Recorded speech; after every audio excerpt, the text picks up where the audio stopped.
ஒப்பு கொடுப்போமா? தூயாவியானவரால் ஆட்கொள்ளப்பட்டு இறைவேண்டல் செய்வேன். தூயாவியினால் ஆட்கொள்ளப்பட்டு திருப்பாடல்களை பாடுவேன். தூய ஆவியே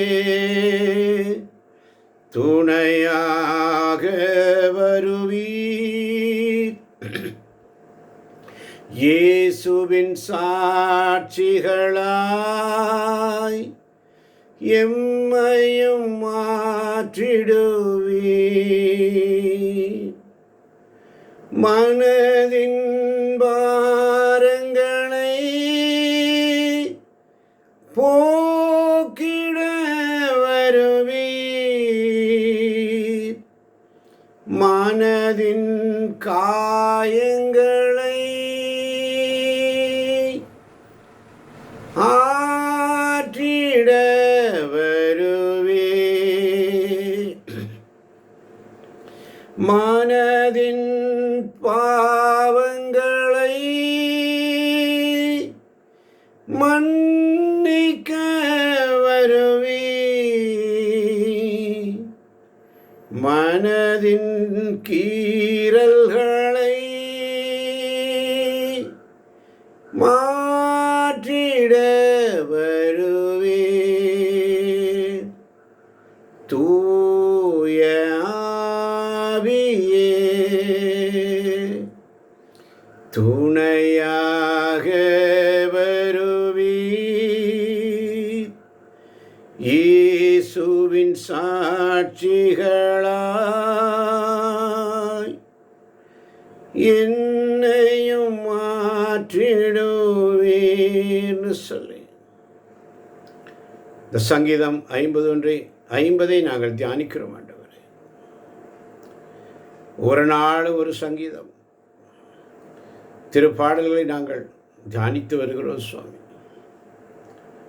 இந்த நாளிலும் சுவாமி நீர் எங்களோடு பேசுகிறீரப்பா. நம்முடைய கடவுள் நம்மோடு பேசுகிறார்.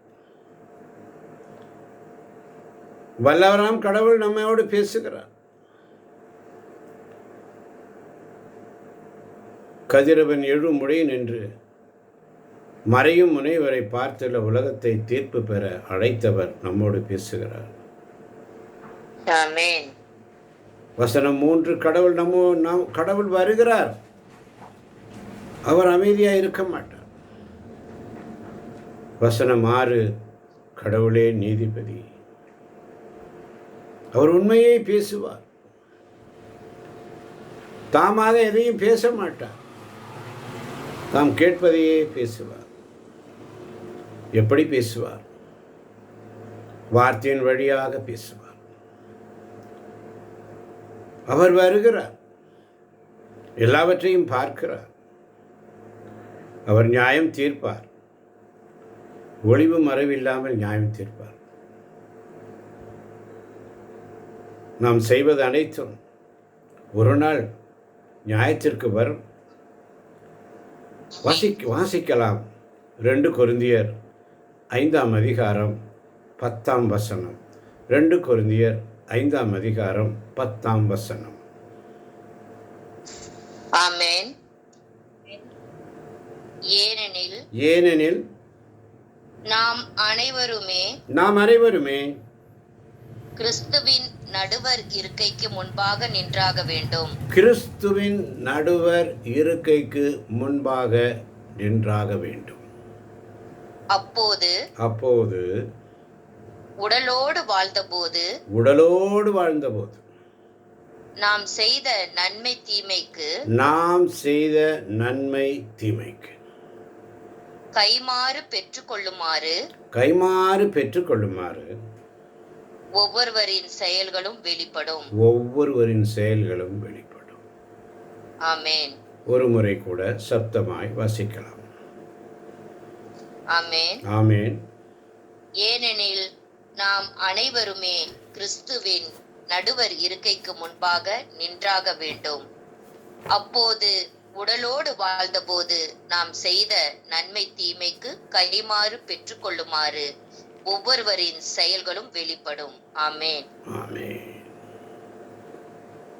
ஒவ்வொருடைய செயல்களும் வெளிப்படும். ஒரு நாள் நியாயத்திற்கு வரும். நாம் செய்வது அனைத்தும் நியாயத்திற்கு வரும் அன்பார்ந்தவர்களே. ஆமென். அவருடைய நியாய தீர்ப்பிலிருந்து யாரும் தப்ப முடியாது. இன்னைக்கு தப்பிச்சிடலாம், அவருடைய நியாய தீர்ப்பிலிருந்து நம்ம தப்பிக்கவே முடியாது. வரும். அதனால தான் 17ஆம் வசனம் சொல்றது, எனவே ஒருவர் கிறிஸ்துவோடு இணைந்து இருக்கும்போது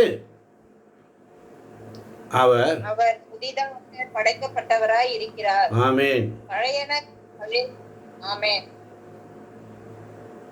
கிறிஸ்துவோடு இணைந்திருக்கிற வரைக்கும் தான் புதிதாக படைக்கப்பட்டவராய் இருக்க முடியும்.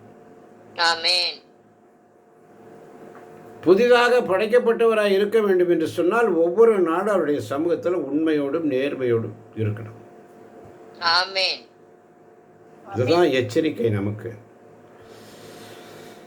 நாம் செய்வது அனைத்து ஒரு நாள் நியாயத்திற்கு வரும், மறந்து போக வேண்டாம். உடலோடு வாழ்ந்த பொழுது நாம் செய்த நன்மை தீமைக்கு கைமாறு பெற்றுக்கொள்ளுமாறு ஒவ்வொருவரின் செயலிடம் அந்நாளில் வெளிப்படும். ஆமென்.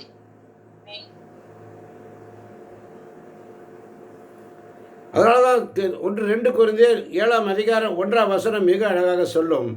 அன்பார்ந்தவர்களே, அன்பார்ந்தவர்களே, இத்தகைய வாக்குறுதிகளை பெற்றுள்ள நாம் உடலிலும் உள்ளத்திலும் மாசு எதுவுமின்றி நம்மையே தூய்மைப்படுத்துவோம், கடவுளுக்கு அஞ்சி தூய வாழ்வில் நிறைவடைவோம். ஆமென். கடவுளுக்கு பயந்து தூய வாழ்வில் நிறை. வாக்குறுதி நமக்கு என்ன? நான் உங்களுக்கு தந்தையா இருப்பேன், நீங்கள் எனக்கு புதல்வரும் புதல்வருமா இருப்பீர்கள் என்ற வாக்குறுதி. ஆமென். ஆமென்.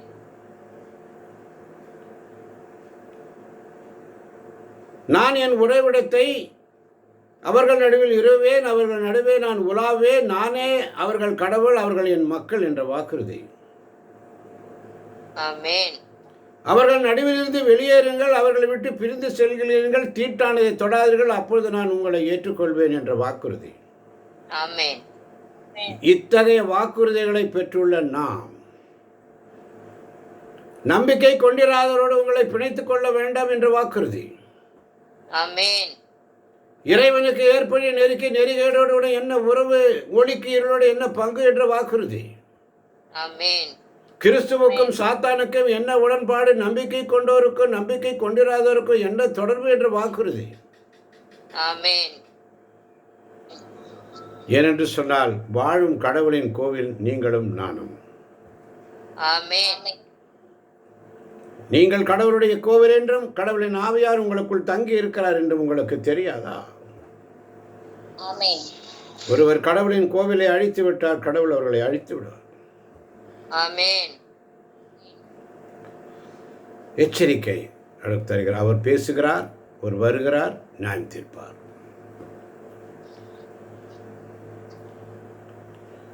அவர் சொல்றாரு, 7 முதல் 15 வரை உள்ள வசனங்களை பார்க்கும் பொழுது, சடங்கு எனக்கு வேண்டாம், ஆடு மாடு எனக்கு வேண்டாம். 8-9 வசனங்களை வாசிக்கலாம். ஆமென். நீங்கள் கொண்டு வரும் பலிகளை முன்னிட்டு நான் உங்களை கண்டிக்கவில்லை. உங்கள் எரிபலிகள் எப்போதும் என் முன்னிலையில் உள்ளன. உங்கள் வீட்டின் காளைகளையோ உங்கள் தொழுவத்தின் ஆட்டுக்கிடாய்களையோ நான் ஏற்றுக்கொள்வதில்லை. ஆமென். ஆமென். உங்கள் பலிகளை குறித்து நான் உங்களை கடிந்து கொள்ள மாட்டேன். ஆமென். உங்கள் வீட்டிலிருந்து காளைகளை நான் ஏற்றுக்கொள்ள மாட்டேன். ஆமென். எரிபலிகளை நான் ஏற்றுக்கொள்ள மாட்டேன். ஆமென். என் உறவிடத்தை உங்கள் நடுவில் நிறுவுவேன், அவர்கள் நடுவில் நான் உலாவுவேன், நானே அவர்கள் கடவுள், அவர்களின் மக்கள் என்று கடவுள் சொல்லியிருக்கிறாரு. ஆமென். அதனால தான் 12ஆம் வசனம் திருப்பாடல் 50:12 சொல்லுது, உலகம் அதிலுள்ள யாவும் என்னுடையவை. ஆமென். ஆமென். 14-15 வசனம் மிக அழகாக சொல்லுகிறது, நன்றி பலியை கடவுளுக்கு செலுத்து, கடவுளுக்கு நன்றி பலி செலுத்துங்கள், உன்னதருக்கு உங்கள் நேர்ச்சைகளை நிறைவேற்றுங்கள். துன்ப வேளையில் என்னை கூப்பிடுங்கள், உங்களை காத்திடுவேன். அப்போது நீங்கள் என்னை மேன்மைப்படுத்துவீர்கள். ஆமென். கடவுளுக்கு நன்றி பலி செலுத்துங்கள், உண்டதற்கு உங்கள் நேர்ச்சைகளை நிறைவேற்றுங்கள். துன்ப வேளையில் என்னை கூப்பிடுங்கள், உங்களை காத்திடுவேன். அப்போது நீங்கள் என்னை மேன்மைப்படுத்துவீர்கள். ஆமென். இன்று காலையில் நான் சர்ச்சுக்கு போயிருந்த போது ஒரு அருமையான ஒரு சகோதரியை நான் சந்தித்தேன். மிகவும் உங்களுக்கு தெரிந்தவர்களாக இருக்கலாம், தெரியாதவர்களாக இருக்கலாம். அவருடைய பெயரை சொல்ல நான் விரும்பவில்லை. அந்த சகோதரி நேற்று ரோட்டில் கிராஸ் பண்ணியிருக்காங்க. ஒரு ஆக்சிடெண்ட். அப்படியே தள்ளாடிட்டு வராங்க. நற்கநாடு போனுட்டு நான் அப்படியே வெளியில் இங்கேருந்து நடந்து போன டயர்டில் நான் கொஞ்ச நேரம் சேரில் உட்காந்துட்டேன். அந்த சகோதரி அப்படியே அங்கேருந்து வர்றாங்க. அந்த சகோதரியை பார்த்தவுடன் அந்த சகோதரி அப்படியே வணங்குறாங்க, தோஸ்தரம் சொல்கிறாங்க. நானும் அவர்களுக்கு விஷ் பண்ணுறேன். என்னம்மா உங்களுக்கு அடிப்பட்டதெல்லாம் எனக்கு ஒன்றும் தெரியாது. அப்படியே இந்த சைடு பூரா அடிபட்டிருக்குது, ரெட்டாக இருக்குது. இப்போ அவங்களோட பேசும்போது சொன்னாங்க, இந்த மாதிரி ஆயிடுச்சு. கடவுள் பல முறை அவர்களை எச்சரித்தார். மகளே, ஆண்டவர் சமூகத்தில் உட்காரு, ஆண்டவர் வார்த்தையை கீழே. அவங்க எப்பொழுதுமே ஏதாவது ஒன்று சொல்லுவாங்க. வேலையை முடிச்சுக்கிறேன், அதை முடிச்சுக்கிறேன், இதை முடிச்சுக்கிறேன், அந்த வேலையை முடிச்சுக்கிறேன், இந்த வேலையை முடிக்கணும், எனக்கு நிறையா வேலை. நான் விட்டுட்டேன். அவங்க நம்ம குரூப்பில் கூட இல்லை, விட்டுட்டேன். அப்போ எனக்கு கொஞ்சம் கோபம் இருக்கத்தான் செய்யும். இருந்த போதிலும் அந்த சகோதரியை பார்த்தபோது நான் உள்ளம் கலங்கினேன், மனம் வருந்தினேன். என்னம்மா என்று கேட்கும் பொழுது, ரோட்டில் கிராஸ் பண்ணியிருக்காங்க, ஒரு ஆக்சிடெண்ட், வண்டிக்கார் ஏதோ வந்து அடிச்சிட்டான், கீழே விழுந்திருக்கிறாங்க, சற்று மயக்க நிலை, ஆனால் பேசியிருக்கிறாங்க. உடனே அவங்கள தூக்கி ஹாஸ்பிட்டலுக்கு போயிருக்காங்க. கணவர் வேலை செய்கிற போயிட்டார், ஃபோன் பண்ணுறாங்க. இன்றைக்கி அவங்க அப்படியே வேதனையோடு கண்ணீரோடு அழுது. நான் சொன்னேன், ஆண்டவரை தேடுங்கம்மா, நீங்கள் பண்ணுற ஜெபந்தாமா உங்களை காப்பாற்றிச்சு. நீங்கள் ஆண்டவர் சமயத்தில் கொடுக்குற ஒரு நிமிஷம் ஜெபந்தாமா உங்களை காப்பாற்றிருக்கு. இல்லைன்னா ஒரு நொடி பொழுது நான் உன்னை கை நெகிழ்ந்தேன். ஆனால் அவர் நீதியின் வழக்கரத்தை அந்த பிள்ளையை தாங்கினால நம்ம தப்பிச்சுட்டாங்க, இல்லாட்டி அடித்து உயிர் போயிருக்கும். இன்றைக்கி அந்த சகோதரி உயிரோடு இருக்கிறார்கள். அவர்கள் உணர்ந்து கொண்டார்கள். உணர்த்தினேன் அவர்களுக்கு. அதை ஏன் உங்களுக்கு சொல்கிறேன்னு சொன்னால், எந்த நேரத்தில் என்ன சம்பவிக்கும் என்று நமக்கு தெரியாது. ஆமென். கடவுள் ஆள் பார்த்து செயல்படுவதில்லை. ஆமென். எல்லாருக்கும் எல்லாமா இருக்கிறார். ஆமென். அதனால தான் கடவுளுக்கு நன்றி பலியை செலுத்து. ஆமென். உனக்கு துன்பம் வரும் வேளையில் என்னை நோக்கி கூப்பிடு. ஆமென். நன்றி பலி செலுத்திட்டே இரு. எப்போ உனக்கு ஒரு பிரச்சனை வந்துச்சு, அவரை கூப்பிட, ஆட்டோமேட்டிக்காக அவர் வந்து பிடிச்சிருவார். எத்தனை பேர் புரிகிறது? ஆமென். ஆமென். ஆமென். நீ நன்றி பலி, தேங்க்ஸ் கிவிங் மட்டும் கொடுத்துட்டாரு. நன்றி இயேசுவே, நன்றி இயேசுவே, நன்றி இயேசுவே, எல்லாத்துக்கும் நன்றி சொல்லிட்டாரு. ஆபத்து காலத்தில், ஐயோ ஆண்டவரே, அந்த நேரத்தில் நீ நினைப்ப பாரு, மனசில் ஜெபிக்க வேண்டிய அவசியம் இல்லை. இயேசுவே நீ நினைப்ப பாரு, உன்னை வந்து தாங்கிடுவார். வேலை முடிஞ்சு போச்சு. ஆமென். அல்லேலூயா. ஆமென். அந்த நேரத்தில் உன்னை வந்து தாங்கிடுவார். இன்றைக்கி அந்த மாதிரி நிறைய பேர் இருக்கிறாங்க, நம்ம குழுவிலே இருக்கிறாங்க. இன்றைக்கி அந்த இடத்துல உயிர் போயிருந்தா அந்த குடும்பம் என்ன இருக்கும்? அவருடைய கணவன் என்ன இருப்பார்? அவங்க பிள்ளைங்க என்ன இருக்கும்? பேர பிள்ளைங்க என்ன இருக்கும்? அந்த குடும்பத்துடைய நிலைமை என்ன? ஆனால் ஆண்டவரை தேடுற பிள்ளைகளுக்கு நன்றி பலி செலுத்துவோர், ஆண்டவரை மேன்மைப்படுத்துகிற பிள்ளைகள் அவருடைய வழியை செமைப்போடு கடவுள் அருளும் மீட்பை கண்டடைவார்கள். ஆமென். ஆமென். அப்போ பிரச்சனை என்ன? வெறும் சடங்கு ஆண்டவருக்கு பிடிக்காது. ஆமென். ஆமென். பலி கொடுத்து பாவம் செய்கிறோம். எப்படி பலி கொடுத்து பாவம்? திருப்பலி வச்சுட்டேன், நன்றி பலி வச்சுட்டேன், ஆஃபரிங் கொடுத்துட்டேன், பொருள் கொடுத்துட்டேன், காணிக்கை கொடுத்துட்டேன். நம்ம நினைக்கிறோம் கடவுளுக்கு நம்மளுடைய பலி தேவைன்னு. அவர் விரும்புவது நன்றி. உள்ளத்து உண்மையையே. அவர் விரும்புவது நன்றி ப்ளஸ் ஜெபம். ஆமென். மூன்றாவது நேர்ச்சை. உள்ளத்து உண்மையே சரிதான்.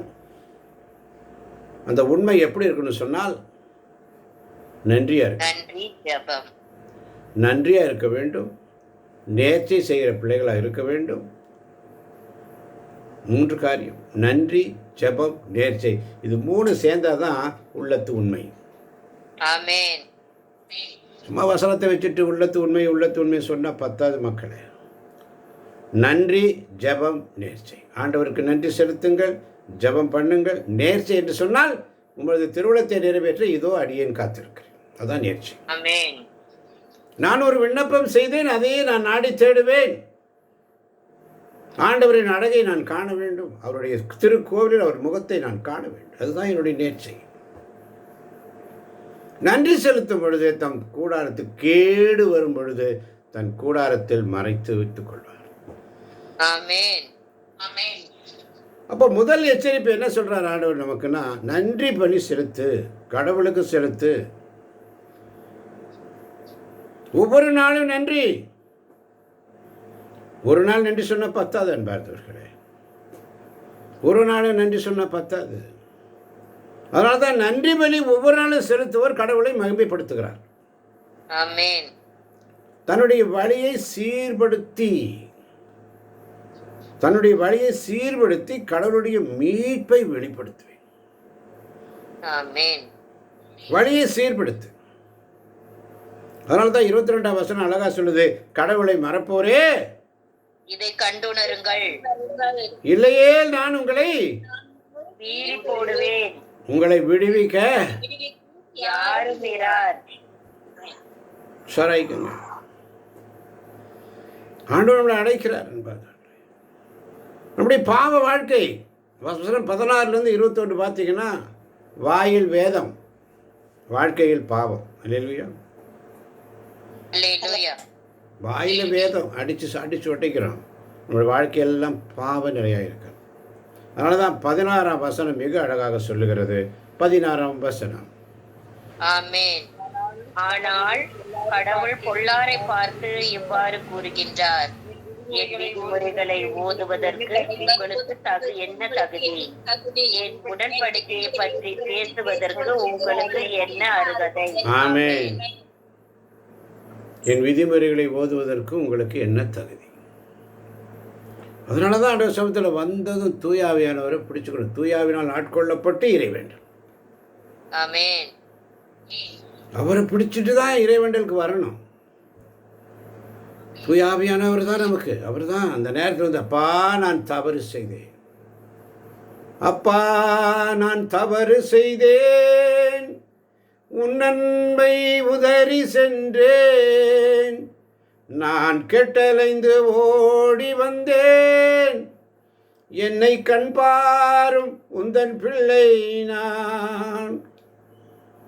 அந்த சகோதரியை பார்த்து ரொம்ப நேரம் அவளோடு உரையாடி அவருடைய பாரத்தெல்லாம் ரிசீவ் பண்ணி கடைசியில் அவங்க தலைமையில் ஒரு கை வச்சு ஜெபிக்கும் பொழுது இந்த சகோதரி கண்ணீர் விட்டு அழுதாள், மனம் நொந்து அழுதாள். இனி ஆண்டவரை தேடுங்கம்மா, அவருடைய வார்த்தையை தேடுங்கம்மா என்று சொல்லி அவங்களை இன்னைக்கு குரூப்பில் ஆட் பண்ணி விட்டுருக்கேன். அவங்கள வரைக்கும் குரூப்பில் இல்லை, அவங்கள இன்னைக்கு குரூப்பில் ஆட் பண்ணி விட்டுருக்கேன். இப்படித்தான் ஆத்துமாதாயம் செய்யணும். எங்களுக்கு எதிராக குற்றம் செய்தவர்களை நாங்கள் மன்னித்துள்ளது போல எங்கள் குற்றங்களை மன்னியுன்னு சொல்லி ஜெபிச்சா மட்டும் பத்தாது, அவர்களை மன்னித்து ஏற்றுக்கொள்ள வேண்டும். ஆமென். பெரும்பாடு உள்ள பெண் ஆண்டுடைய ஆடை முதலே தொட்டுட்டா, அதுக்கப்புறம் தான் நான் தொட்டுட்டேன் சுகமாயிருவேன்றா. அதனால தான் இயேசுடைய உடம்புல இருந்து வல்லமை போச்சு. முதல்ல அவருடைய தொட்டுட்டா நான் ஆண்டவரை தொடுவேன், அதுக்கப்புறம் தான் சொல்கிறான் நான் சுகமாவேன். இந்த வசனத்தை வாசினா தெளிவாக இருக்கும். நான் சுகமாவேன் எப்போ? முதல்ல தொடு. ஆண்டவரை தொடு. ஆமென். ஆண்டவரை காண்பதற்கு வாய்ப்புள்ள போதே அவரை தேடு. ஆமென். அதனால தான் பொல்லாரை நோக்கி சொல்றார் கடவுள், என் நியமங்களை பேசவும் உனக்கு என்ன அருகதை? தகுதி இல்லாத நம்மை தகுதியாக்க வேண்டும். அவருடைய சமுத்திரம் ஒரு நிமிஷம் முட்டி போட்டு அது வேலை செய்த எல்லா குற்றம் குறைகள் எல்லாம் அவர்கிட்ட சரண்டர் பண்ணிட்டு உட்காந்து பாரு, பரிசுத்த ஆவியின் வல்லமையின் மேல் நிழலிடும். ஆமென். அல்லேலூயா. தூய ஆவியானவர் உங்கள் வழியாக பேசுவார். ஆமென். ஆமென். ஆமென். அதனாலதான் 17ஆம் வசனத்துல இன்னும் அழகா சொல்லுவார் பாருங்க, நீங்களோ ஒழுங்குமுறையை வெறுக்கின்றீர்கள், என் கட்டளைகளை தூக்கி எறிந்து விடுகின்றீர்கள். ஆமென். ஒழுங்குமுறையை வெறுக்கிறார்கள், கட்டளைகளை தூக்கி எடுத்து விடுகிறார்கள். நம்ம சொன்னா இன்னைக்கு பிரதருக்கு வேற வேலை இல்லை, எப்போ பாரு ப்ரேயருக்கு வா ப்ரேயருக்கு வா ப்ரேயருக்கு வான்னு தான் சொல்லுவார். அவருக்கு வேலையே இல்லை அப்படின்னு சொல்லுவாங்க. என் வேலையே அதுதான். அதனால தான் கண்டனத்தை வெறுக்கிறோம்.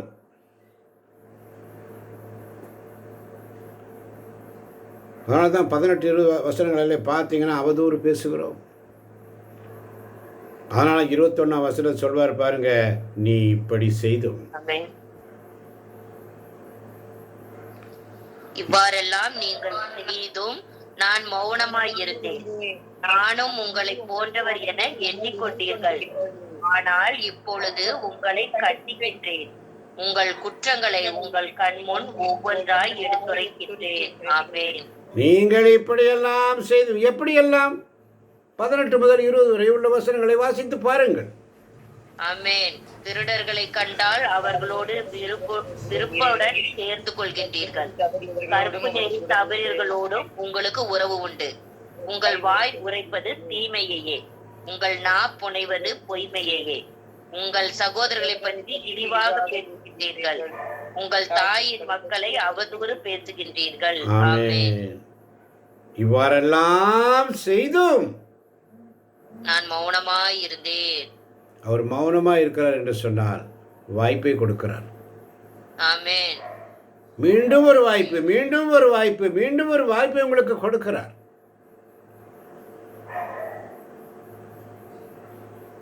வேதத்தை சொல்லி பிரசங்கம் பண்றோம், எல்லாம் செல்றோம். நீ இப்படி செய்து நான் மௌனமாக இருந்தேன், நானும் உன்னை போன்றவற்றை நினைத்தாயோ?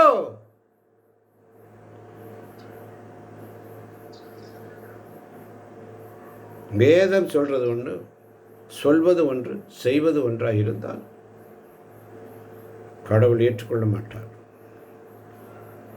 மௌனமாக இருப்பது அனுமதி அல்ல ஆண்டவர் சமூகத்தில். ஆமென்.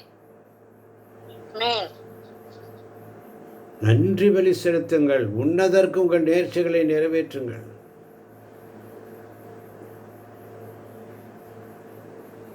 வேதம் வாசிக்கிறோம், எல்லாம் செய்கிறோம், நம்முடைய வாழ்க்கை வேறு மாதிரி இருந்துச்சுன்னா கடவுள் அதை ஏற்றுக்கவே மாட்டோம். நம்ம சொல்ல மாடூர் ஊழியம் செய்கிறோம், ஊழியம் செய்கிறோம், வேஸ்ட்டு.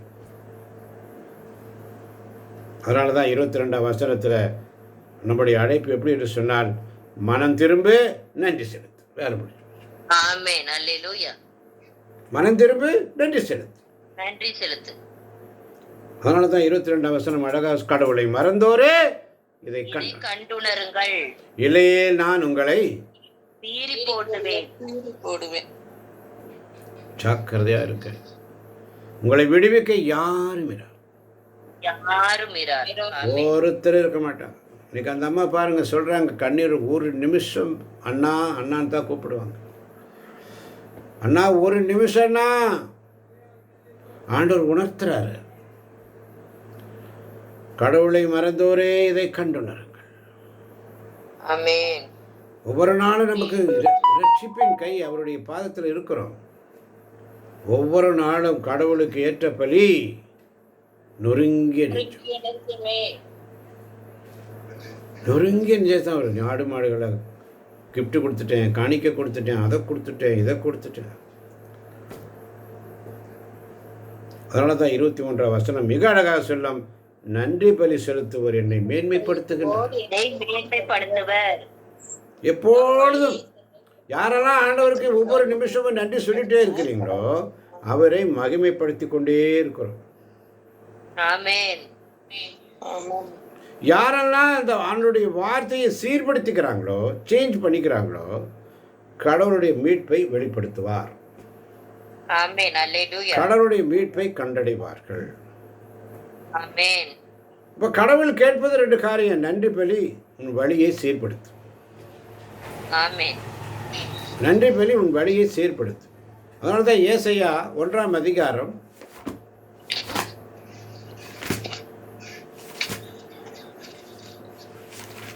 16-17 வசனங்கள்.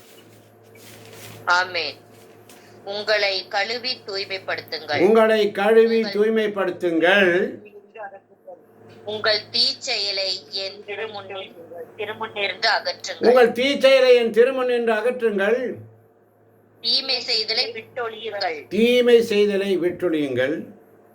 நன்மை செய்ய கற்றுக்கொள்ளுங்கள். நன்மை செய்ய கற்றுக்கொள்ளுங்கள்.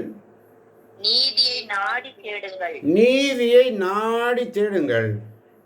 ஒடுக்கப்பட்டோருக்கு உதவி செய்யுங்கள். ஒடுக்கப்பட்டோருக்கு உதவி செய்யுங்கள். திக்கற்றோருக்கு நீதி வழங்குங்கள். திக்கற்றோருக்கு நீதி வழங்குங்கள். கை பெண்ணுக்காக வழக்காடுங்கள். கைமண்ணுக்காக வழக்காடுங்கள். ஆமென். ஆமன்.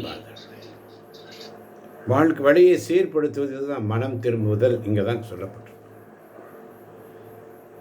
இப்போ கடவுள் விரும்பாதது வெறும் பலி அவர் விரும்புறதே கிடையாது.